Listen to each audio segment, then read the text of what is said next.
अंतर्राष्ट्रीय योग दिवस के अवसर पर हमारे आप सबके बीच उपस्थित हमारे महंत जी और हमारे विमल जी और भी व्यवस्थापक गण अपनी ओर से हमें एक बार सबको बधाई देंगे। और ये योग दिवस पर एक बात याद आती है कि जो जीवन के 7 सुख बताए गए हैं उसमें पहला सुख है, पहला सुख निरोगी काया, यानी शरीर का निरोग रहना प्रथम सुख है। और दूसरा सुख है मेरे महापुरुषों घर में हो माया, यह है कुलवंती नार। चौथा सुख पुत्र आज्ञाकार। पंचम सुख सुंदर हो वासा, यानी घर अपने अनुरूप हो। और षष्ठम सुख सज्जन का पासा, यानी सज्जन लोग अपने पास में रहे। और 7वां सुख है मित्र घनेरे। ये सुख सबको एक साथ तो नहीं मिलते हैं, बहुत कम लोगों को मिलते हैं, लेकिन एक सुख अगर मिल जाता है तो कल्याण हो जाता है। और वो सुख है निरोगी काया, जो हमारे ये विमल जी अपने योग के द्वारा सबको बताते हैं। अब यहाँ बच्चे भी बैठे हैं, 2 मिनट पर अपनी बात समाप्त करेगा। हम आज जब प्रार्थना करते हैं, जितने बच्चे स्कूल में जाते हैं प्रार्थना करते हैं, तो क्या कहते हैं? वो शक्ति हमें दे दया निधे कर्तव्य मार्ग पर। वो शक्ति आखिर है कौन?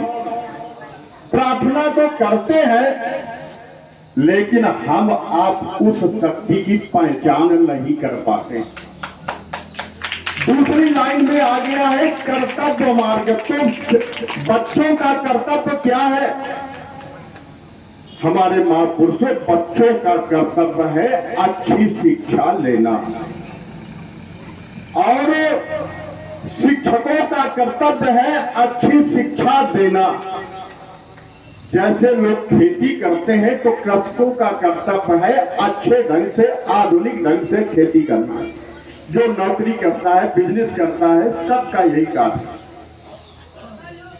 तो मेरे महापुरुषों, हमें आप सबको इस योग दिवस पर आकर के, और आकर के ही नहीं, जो संडे में होता है, संडे में भी इनका कार्यक्रम होता है, तो उस कार्यक्रम को भी हमें आपको करना है। हमारे आपको महर्षियों ने जीवन को 4 भागों में बांटा है। प्रथम है ब्रह्मचर्य, दूसरा है गृहस्थ, तीसरा है वानप्रस्थ, चौथा है संन्यास। अब बात आती है कि प्रथम ही सब कुछ है। जिसने ब्रह्मचर्य अवस्था में, यानी 0 से लेकर के 20-25 साल की अवस्था में अच्छी शिक्षा नहीं ग्रहण कर पाई, अपने जीवन को सुंदर नहीं बना पाया, और गृहस्थ जीवन में जिसने अच्छा धन नहीं पैदा कर पाया, और वानप्रस्थ में उसने यश कीर्ति भलाई नहीं प्राप्त कर पाई। अब मेरे महापुरुषों, यश कीर्ति भलाई है क्या? हमने गृहस्थ जीवन में प्रवेश किया। अगर गृहस्थ जीवन में प्रवेश करने के बाद हमने शादी की है, अपनी पत्नी की हम देख रेख नहीं कर पाते हैं, कपड़े लड़कों के और सारी चीजों की, संतान पैदा हुई उसकी हम देख रेख नहीं कर पाते हैं धना भाव के कारण, और हमारे भाई बहन माता पिता इनकी देख रेख नहीं कर पाते हैं, तो यश नहीं मिलेगा। किसी को कहते हैं यश कीर्ति भलाई। और जब ये हम नहीं कर पाए, तो जब 4 पाई पे लग जाएंगे चौथे जीवन में, तब महापुरुष को क्या करेंगे? तो जीवन का प्रथम पड़ाव है। मेरे जितने यहाँ बच्चे बैठे हैं, आज योग दिवस के अवसर पर एक संकल्प है कि हमें योग के साथ साथ अच्छी शिक्षा ग्रहण करना है। अच्छी शिक्षा ग्रहण करके ही हमें अपने, देखिए कमाई जब ही है, समय हो जाए तो बता देना। कमाई तीन तरह की होती है महापुरुषों।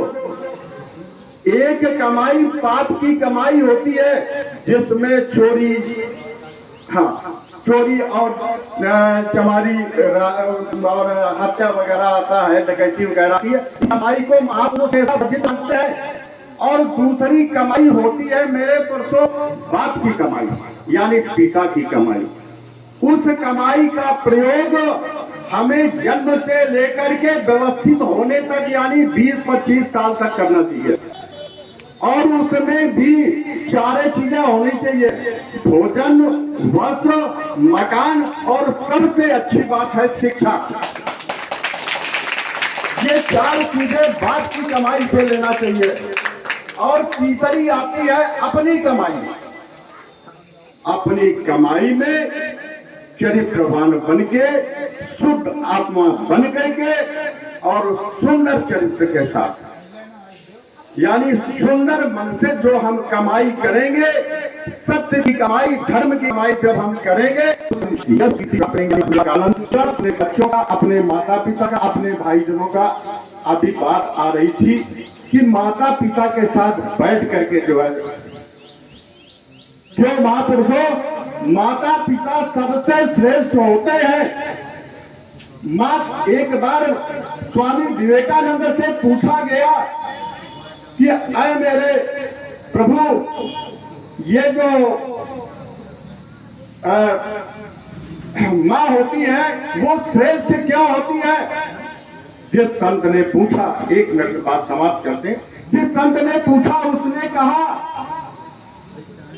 विवेकानंद जी ने कि 5 किलो का पत्थर रात में बांध करके मेरे समक्ष सुबह आना मांगा। उसने पत्थर थोड़ी देर तो मारा और उसके बाद जब छोड़ के फेंक दिया।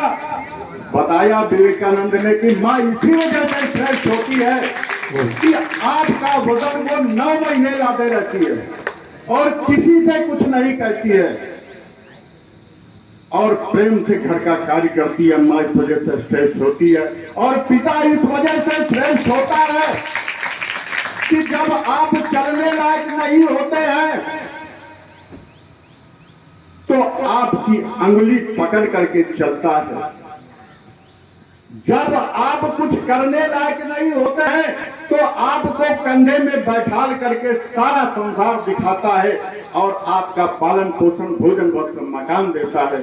ज्यादा बात नहीं करते, एक ही बात कहेगा, ऐ मेरे बच्चों, ये शिक्षा अनमोल धन है और जीवन जीने का महायतन है। इस शिक्षा में पीछे न रहना और शरीर को निरोग बनाने के लिए योग जरूर करना। और हमारे जो मास्टर साहब ये बैठे हैं, इनके सानिध्य में, इनके जो है ज्ञान में आपको चलना है।